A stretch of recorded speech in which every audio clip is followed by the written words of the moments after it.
Bwana Yesu asifiwe. Amen. Nawasalimu wote katika jina la Bwana. Amen. Watu wote ambao wameokoka vinyoshe mikono juu. Kumbe nahubiria 99% watu waliookoka. Sisi badilishe ujumbe. Bwana Yesu asifiwe sana. Siku za Jumapili tunapata wengi kutoka makanisani ambao huwa hawaji siku za katikati. Jina langu ninaitwa David Goodness. Niko pale Chuo Kikuu cha Dar es Salaam Duse. Ni mwanataaluma, pia ni mlezi wa kikundi ambacho wanatumika hapa, ambacho kiko chini ya taasisi inaitwa Kasfeta Tayomi. Bwana Yesu asifiwe sana. Namshukuru Mungu kwa sababu amenipa muda wa kusimama hapa katika mkutano huu. Toka wanafunzi wameanza kuhubiri, nilipoanza kazi pale, nimekuwa nikiwatembelea miaka yote niliyokuwepo pale. Kwa hiyo najisikia furaha sana kutumika pamoja nao. Bwana Yesu asifiwe sana. Amen. Naomba tuombe. Baba, katika jina la Yesu Kristo, ninakuja mbele zako mtakatifu kama mtumishi wako. Ninajua Mungu, nimesimama hapa kwa mapenzi yako mwenyewe. Kuna kitu ambacho Mungu anataka kufanya kwa kijana yule, kwa baba yule, kwa mama yule, kwa mtoto yule. Maana injili ni uwezo wako uletea wokovu kwa watu wote. Naomba Mungu, kwa maneno haya machache nitakayoenda kusimama na kuongea, Baba, pata kwenda kuleta badiliko kwa yule ambaye Mungu bado anaendelea kufikiria. Baba, ukaseme pamoja na yeye, ukamleta kafanyike kwa mtoto wako. Katika jina la Yesu naomba na kushukuru. Amen. Bwana Yesu asifiwe sana. Amen. Bwana Yesu asifiwe. Amen. Mara nyingi katika mikutano wanasema kwamba neno tunalolileta katika uwanja wa kuhubiri injili huwa neno lile lile, ila tunazungumza kwa maneno mengine tu tofauti. Kwa hiyo tunaeleza kitu kimoja tu, kwamba watu wamwamini Bwana Yesu, wampokee Yesu, waende mbinguni. Basi ni hicho tu. Sasa huyu atazungumza kwa kurukaruka, huyu atazungumza kwa kugeukia kushoto, huyu atazungumza kwa kuimba, huyu atazungumza kwa yaani kila mmoja atazungumza kivyake ili tu uweze kuelewa. Lakini ujumbe ni huo mmoja tu, wala hakuna tofauti. Na ujumbe wa mkutano wa nje ni mmoja tu, kuwaleta watu kwa Yesu. Basi yaani ni ujumbe huo tu. Kwa hiyo tunazungumza kwa maneno tofauti tofauti. Kwa hiyo nimekuletea tena ujumbe huo siku ya mwisho, na nitaenda kuongea kwa muda mfupi tu. Ni kama tunazungumza kwa habari ya habari za wokovu. Kwa hiyo na somo letu hapa tutaangalia kwa ufupi Zaburi mlango wa 90 mstari wa 10. Zaburi mlango wa 90 mstari wa 10 anasema, siku za miaka yetu ni miaka 70, na ikiwa tuna nguvu miaka 80, na kiburi chake ni taabu na ubatili, maana chapita upesi, tutatokomea mara. Alafu pia nitasoma kitabu kile cha Ibrania mlango wa 9 mstari wa 27, anasema, na kama vile watu walivyowekewa kufa mara moja na baada ya kufa hukumu, kadhalika Kristo naye akisha kutolewa sadaka mara moja asichukue dhambi za watu wengi, atatokea mara ya pili pasipo dhambi kwa hao wamtazamiao kwa wokovu. Kwa hiyo hapa katika Zaburi anasema siku za miaka yetu ni miaka 70, na kama tuna nguvu ni miaka 80.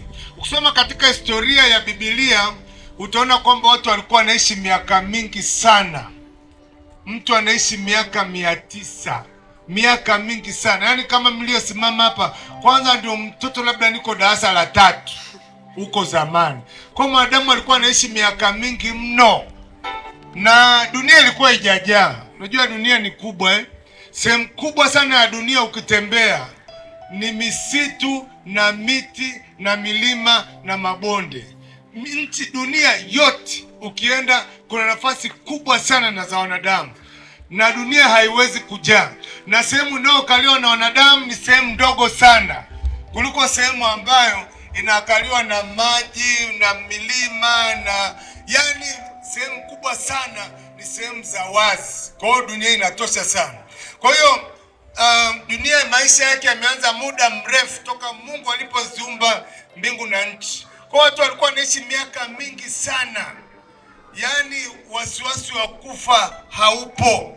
Kwanza zamani hata magonjwa sasa hivi hayakuwepo, sababu watu walikuwa wanakula matunda, wanakula majani. Kwa hiyo watu walikuwa wanaishi miaka mingi, magonjwa hayakuwepo, walikuwa wanafurahia maisha.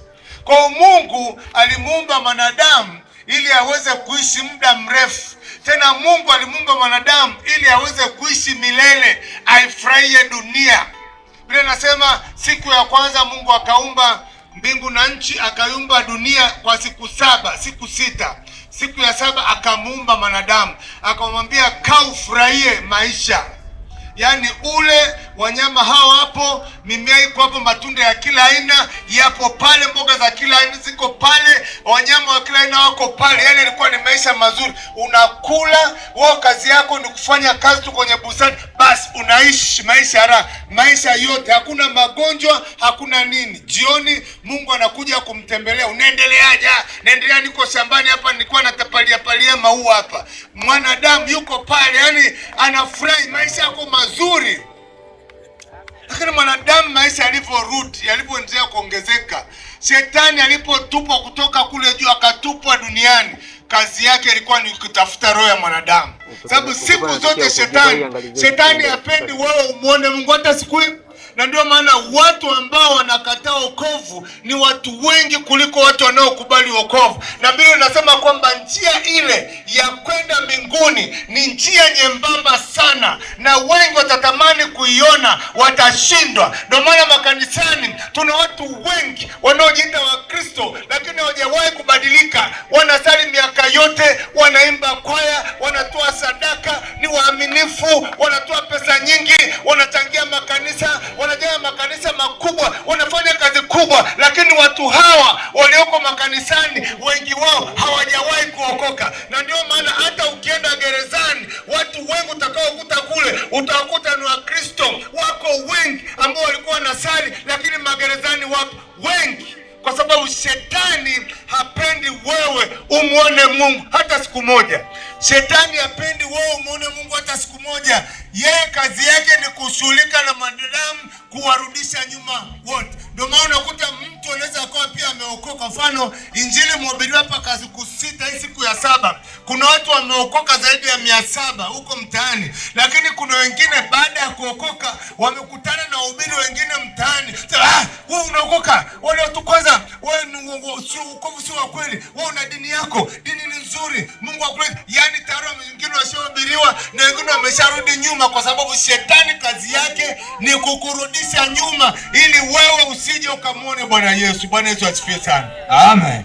Hiyo ndio kazi ya shetani. Kazi yake hataki uokoke, hataki uende mbinguni, anataka akutese, anataka uteseke, anataka usimpate Mungu. Kwa hiyo Mungu alivyomuumba mwanadamu, shetani akasema hapana, mwanadamu lazima nitamuondoa, ule utukufu wa Mungu lazima utaondoka.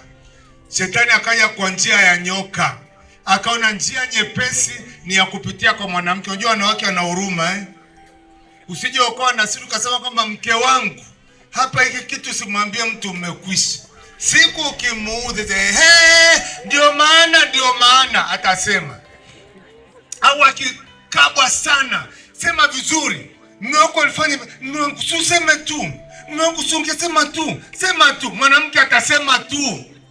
Kwa sababu kajua njia rahisi ni ya kupitia kwa mama, kwa sababu mwanamke kwa asili ana huruma. Atasema nikwambie nyoka, wewe acha tu. Nyoka kapitia kwake, nyoka ambia wewe hamna kitu bwana, wewe kula tu. Mungu mwenyewe anajua siku utakapokula mtafahamu mema na mabaya. Tena unakwambia tu ndani tamu ajabu. Unajua kitu chochote kinachokatazwa ndio kitu kizuri. Yaani vile vitu vizuri ambavyo vinakupendezesha sana mwili, ndivyo Mungu anasema hiki usifanye, hiki usifanye, hiki usifanye, hiki usifanye. Na ndio maana umri unapokwenda anakuambia usinywe soda, usile nyama, yaani vitu vizuri vyote, usile mayai, usinywe maziwa. Jamani, tutakula nini? Usinywe. Yaani tunakaza kila kitu ili tuishi maisha marefu. Unaona kama Wachina vyakula vyao haviliki. Wanachanganya chakula, napata chakula cha ajabu. ya unakuta kitimoto imechanganywa pamoja na sukari kimekuwa chekundu.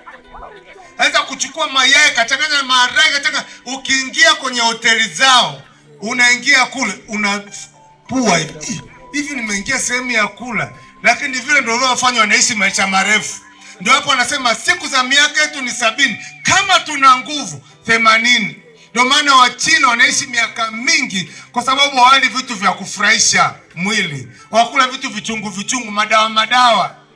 Kwa hiyo anasema mwanadamu ameandikiwa kuzaliwa mara moja na baada ya kuzaliwa hukumu. Kwa hiyo sehemu ya kwanza umemaliza, umekusha kuzaliwa. Kinachokusubiri ni kifo. Umeandikiwa kuzaliwa mara moja, baada ya kuzaliwa ni kufa. Kuna kufa, kuna kusubiri. Na hii haina ujanja. Pamoja na kwamba mwanadamu amepewa uwezo wa kufanya mambo makubwa hapa duniani, lakini kwa habari ya kumtengeneza mwanadamu hilo limeshindikana. Wenzetu wana akili kubwa. Wanaweza wakatengeneza mashine kubwa, wakatengeneza mavifaru, wakatengeneza vitu. Wewe unafikiri ndege inapita, wewe unapanda tu na unafikiri cha kawaida tu. Au unapanda ndege unaona kawaida tu. Yaani sio hata kutengeneza tu sindano ikawa vile, sio kawaida. Wanatumia akili. Mungu akamwambia fanyeni vyote. Chukueni teknoloji zote. Itengenezeni mpaka Apollo mwende kuna mpaka sayari ya ngapi. Sema Mungu akawapa vyote. Mwende teknolojia yote, kila kitu. Lakini Mungu akaambia moyo wa mwanadamu hautaweza kutengeneza. Na ndio maana madaktari wanaweza kutibu magonjwa yote, lakini yako magonjwa ambayo daktari anasema kwa ugonjwa huu unasubiri tu miaka ya kufa. Kasa unajua tuna dawa zetu nzuri sana hapa, tumie hizo dawa hapa. Hakuna. Yaani mzungu alishapita kote kwa mnako alishapita. Mizizi yote alishafanyia utafiti wao, anasema kwa ugonjwa huu hapa uponi. Sana watu wanaongeza umri. Kwa hiyo mwanadamu pia ana kipimo, ana mwisho wa teknolojia. Lakini Biblia inasema wako watu waliomwamini Bwana Yesu, wao wataishi milele. Mtu aliyeokoka anapokuwa amefariki anakuwa amelala. Ndio wanasema tutalala mauti, yeye hafi, anakuwa amelala. Kwa sababu sisi hapa duniani ni wapitaji na wasafiri. Hapa sio nyumbani kwetu. Ukimpa Yesu maisha yako, unageuka unakuwa mtoto wa Mungu, afu unageuka unakuwa ni msafiri. Hapa duniani tunapita kwa muda. Siku moja tutamlaki Bwana Yesu, tutaenda kuingia katika ufalme wa mbinguni. Kwa hiyo kuna maisha hapa duniani baada ya kuzaliwa. Maisha ya pili ni ya huko juu, aidha uende mbinguni au uende motoni. Na kama haijawahi tokea teknolojia kufanya mtu aishi miaka yote, kwa nini sasa usiamini kwamba kuna Yesu, kuna Mungu, kuna mbingu? Kwa nini usiamini? Hakuna teknolojia iliyotokea kwamba mwanadamu anaweza haipo, sababu Mungu amewapa mipaka mwanadamu. Kwa hiyo ukimwamini Bwana Yesu, wewe sasa unafanyika kuwa mtoto wa Mungu, unapokea uzima wa milele. Na siku ya mwisho utamlaki Bwana Yesu. Biblia inasema jitahidini kuingia katika mlango ulio mwembamba, maana wengi watajitahidi lakini watashindwa. Umekaa katika dini yako miaka mingi, wewe ni shahidi, dini yako haijaweza kukubadilisha. Umejaribu kubadilika uwe mtu wa Mungu, lakini dhambi na kufuatilia. Sababu dini zetu ni dini tu, ni njia ya kumtafuta Mungu, lakini hazimsaidii mtu aweze kuingia mbinguni. Lakini yuko Yesu. Maskini ana siku tu na katekista au mchungaji fulani huko kijijini, ndeni mkamzike basi mnaondoka. Lakini akifa tajiri anazikwa maziko ya heshima. Watu wanakuwa wengi, waheshimiwa wanakuwa pale mbele, wanatua na saa zao. Afu watu jinsi walivyo wanafiki. Huyu alikuwa mtu mzuri sana, alikuwa watu wa watu, alikuwa anawatumikia watu. Pengo lake, nakwambia pengo lako litazibika tu. Yaani ukisha kufa leo, kesho wanaziba. Yes. Taarifa yako. Ukifa kuna mtu anafurahi na anasema asije akapona kwa sababu anajua anaenda kuchukua ukurugenzi. Maana kufa ni kufana. Kwa hiyo pengo lako litazibwa tu. Kwa hiyo ule unafiki wa kusema kwamba alikuwa mtu mzuri, huwa ni uongo tu. Ni kwa ajili ya heshima waliobaki, lakini inawezekana hata hakuwa mtu mzuri. Mwingine alikuwa na majibu ya ovyo ovyo, alikuwa anajibu watu ovyo ovyo, alikuwa asikilizi watu, anakufa. Unasema kwa alikuwa ni mtu mzuri, alikuwa mtu wapi? Mbona ukunia bwana? Niambie leo kama nafanya vizuri, niambie leo kama nafanya vibaya, niambie. Usisubiri siku nayo kufa. Ile huwa ni uongo kwa ajili ya kuwatia moyo waliobaki, kwamba asijisikie vibaya kwamba baba yake anaonekana alikuwa mzinzi, kumbe alikuwa na wanawake 10. Ulikuwa una uzuri gani? Wengine wanazikwa na wachungaji 20 na maaskofu 100, wazikuwa na watu wakubwa, wengine wamevaa vitu gani, yani mavazi ya kutisha. Wakifika pale wala haisaidii, wala haisaidii tena. Mungu anawashangaa. Haisaidii. Wewe kachukua maaskofu wote wa Tanzania, chukua na Afrika Mashariki, chukua na wa dunia, chukua wahubiri wakubwa waje wakuimbie pale, na kwaya nzuri nzuri wakuimbie pale, wanaimba pale. Ulishaondoka huko kwenye kibano. Kama ulikuwa umemkataa Bwana Yesu, uko kwenye kibano. Bwana Yesu asifiwe sana. Kuna raha kulala na Yesu, kuna raha kulala na Yesu. Hawa wanaokufa bila Yesu wanakufa kwa masikitiko. Kwanza wanapokuwa nakaribia kufa, kwanza anaonyeshwa anaona moto kwa mbali, anaona moshi kwa mbali. Sasa huku ndo unakwenda kuingia na kupa dakika 5 tu. Tena ukiona mtu mgonjwa sana yuko ICU, anasema unajua sasa tunamshukuru Mungu tumemtembelea na kunywa uji, ndo anaondoka hivyo, anawaaga. Mama mmoja akasema tunamshukuru Mungu tumeenda hospitali pale, sasa hivi angalau amekaa akatembea kama sasa, kwa taarifa yako, ndo anaondoka. Kwani amekufa? Sasa zilikuwa nakwambia, yani Mungu anakupa kanafasi angalau kamusho, unywe uji wa mwisho, ule vya dunia vya mwisho, uongee na watoto wako, alafu uondoke uende kwenye hukumu ya milele. Lakini watu waliookoka wanapokufa, kwanza wanaonyeshwa. Kwanza Mungu anamfunulia kule juu. Hebu angalia unako kwenda. Na una malaika wengi. Ndio kuzuri hivi. Anaona mji mzuri, umetengenezwa vizuri, una dhahabu, si una madini gani? Anaangaza, unaona unako kwenda, anaonyesha pale. Baadaye anaambia, bona mwili wako hapo ulipo. Bona mchafu. Nikurudishe Kibaigwa au uendelee na safari? Bana mimi Kibaigwa humo. Mimi naendelea na safari, tunaondoka. Haturudi tena. Bwana Yesu asifiwe sana. Usije ukarudi baadaye ukashangaa kufa mara ya pili hujaingia tena. Sasa kwa nini unasema nirudi tena? Mimi mwenyewe siwezi kubali. Yaani nimekufa, yaani nimefika kule mbinguni, niko na malaika, alafu tunashangilia, tunaimba shangwe, alafu wanafunzi wangu hapo wanalia, naomba mrudishe mlezi wetu, naomba mrudishe mlezi wetu, umrudishe, alikuwa mtu mzuri, tuifanyie kazi. Siku nitakapofufuka tutaelewana. Haiwezekani kunitoa kule kwenye raha kunirudisha hapa kwenye matatizo ya kutafuta chakula kila siku, kutafuta hela kila siku, maisha magumu, yani kwenye magonjwa hapa. Sitaweza kukubali. Kifo cha mtu aliyookoka ni kifo cha starehe. Waliookoka wanapumzika, wanalala. Wasiookoka wanakufa, wanasubiri hukumu ya milele. Na wanapofika kule, Biblia inatupa mfano wa tajiri na Lazaro. Anasema kwamba alipokufa Lazaro akawa amekaa kifuani mwa Ibrahimu, anafurahia. Alafu tajiri yuko anaungua, yuko kwenye shida. Tajiri akasema, tafadhali naomba mtume hata mtu kutoka huku mbinguni, malaika tu ashuke, aende pale duniani awaeleze watu habari hizi, kwamba wasije wakaje huko wamwamini Bwana Yesu, waingie mahali pazuri. Asema nakwambia hata angeshuka malaika kutoka juu akashuka hapa, hawataamini. Kwa hiyo waache tu. Kule duniani tunawahubiri, kuna vijana wametoka chuo kikuu cha Dar es Salaam wamehubiri, kuna wachungaji wako pale, kuna injilisi. Wasipowasikiliza hao, hata nyie malaika mkishuka hawatakubali.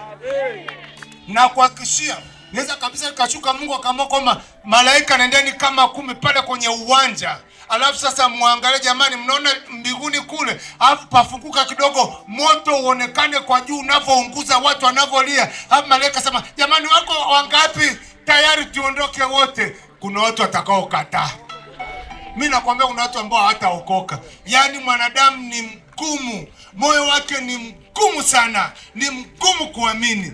Kwa nini ukateseke siku ya mwisho? Mpe Yesu maisha yako ukapate pumziko la amani. Kuna furaha kuwa ndani ya Yesu, kuna furaha kuwa ndani ya Yesu, ukapata hapa duniani pamoja na uzima wa milele. Bwana Yesu asifiwe sana. Amen, amen, amen. Miaka yetu ni 70, kama tuna nguvu ni miaka 80. Angalia maisha yako ulipokuwa umezaliwa, ukawa mtoto mdogo, ukaenda darasa la kwanza mpaka la 7, ukaenda sekondari, ukaenda chuo kikuu. Angalia ulivyokuwa unakuwa, angalia ulivyokuwa mdogo na sasa hivi unavyoendelea kupata mabadiliko, ndivyo unavyoambiwa kwamba ile siku inakaribia kuja. Biblia inasema mkumbuke muumba wako siku za ujana wako, sababu kuna wakati utakapotamani usikie injili kama hii, hautaweza kuisikia. Kuna wakati watu watakimbia watafute injili, hawataweza kuisikia sababu itakuwa ni adimu mno. Lakini leo tunakuletea injili ya Yesu Kristo, upate kubadilisha maisha yako, upate kufa kifo kizuri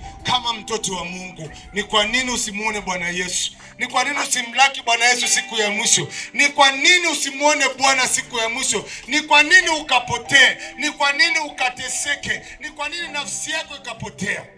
Naona kama tuliokuwa kama watu walioshindwa sana. Hatukushindwa wala tukuokoa katika nafasi hizi. Tuliokuwa tukiwa wadogo kabisa. Tena mimi nikiwa form 3 niliokoka kama mimi Bwana Yesu mpaka leo, na sijawahi kujuta katika maisha yangu yote. Namfurahia Bwana Yesu. Na wewe tumwamini Bwana Yesu, atakufurahisha. Utakuwa, atabariki biashara yako, atabariki kazi yako, atabariki ajira yako, atabariki cheo chako. Utakuwa na haja ya kwenda kwa waganga, utahangaika na waganga, kwa sababu Yesu Kristo aliye Bwana na Mwokozi wako atakutunza. Watu waliookoka hawahangaiki na maisha, hawahangaiki kwenda kwa waganga. Tunahangaika kumtafuta Bwana Yesu ili majina yetu yaandikwe katika kitabu cha uzima cha Mwana-Kondoo. Ndipo tutakapokufa Mungu atatupokea na kusema, mwanangu karibu. Ulipokuwa pale Kibaigwa, uliposikia injili, ulipopokea, nilikufurahia. Biblia inasema Mungu atakufuta machozi, atasema karibu mwanangu, ingia katika ufalme wangu. Tutaishi na Bwana,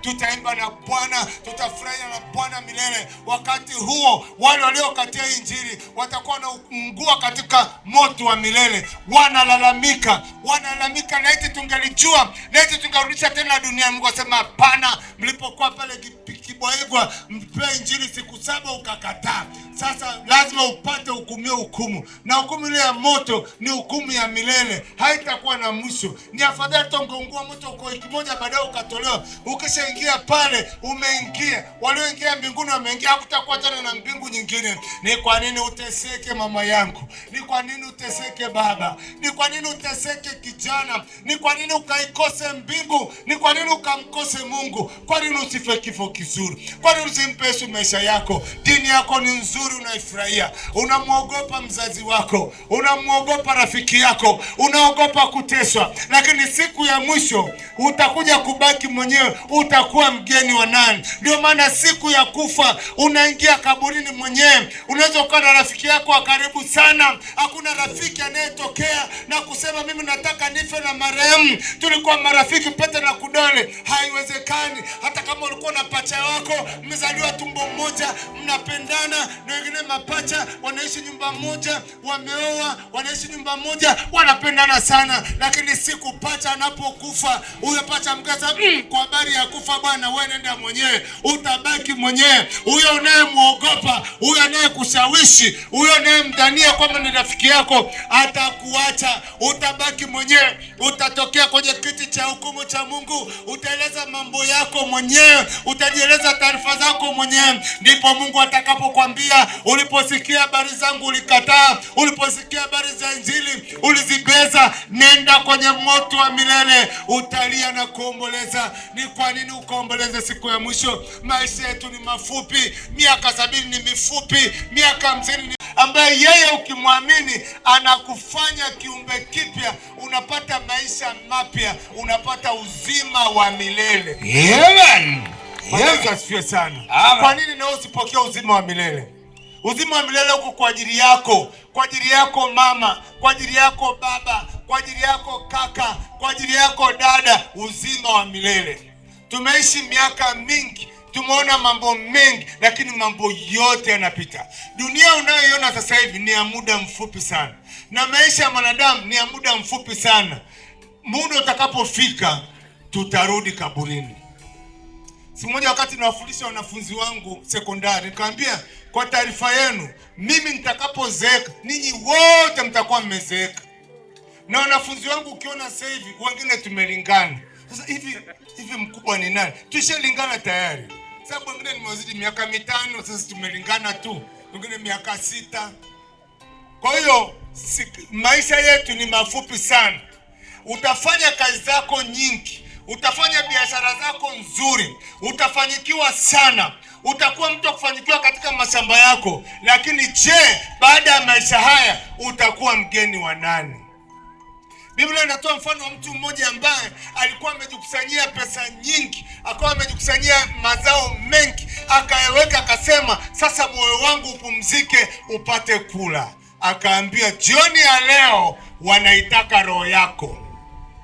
Hata kama ulikuwa na pesa namna gani, hata kama ulikuwa umefanikiwa mkulima mkubwa namna gani, ulikuwa una cheo namna gani, siku moja utarudi kaburini. Siku zote wanatoa mfano wa watu wakubwa ambao walikuwa ni watu wa maana duniani, walikuwa wanajulikana sana, lakini siku moja waliondoka.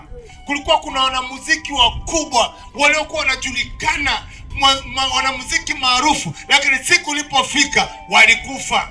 Kulikuwa kuna watu waliokuwa viongozi wakubwa maarufu, walifanya kazi nzuri, lakini siku ilipofika walikufa. Sio hao tu, walikuwepo wahubiri wakubwa ambao walikuwa wakisimama kama mimi, wanatenda miujiza, watu wanapona, viwete wanatembea, vipofu wanaona, mambo yatendeka makubwa. Siku ilipofika Mungu akasema, hata wewe unaondoka. Yaani kila mmoja kuna siku ataondoka. Utakapokufa hapa duniani utakuwa mgeni wa nani?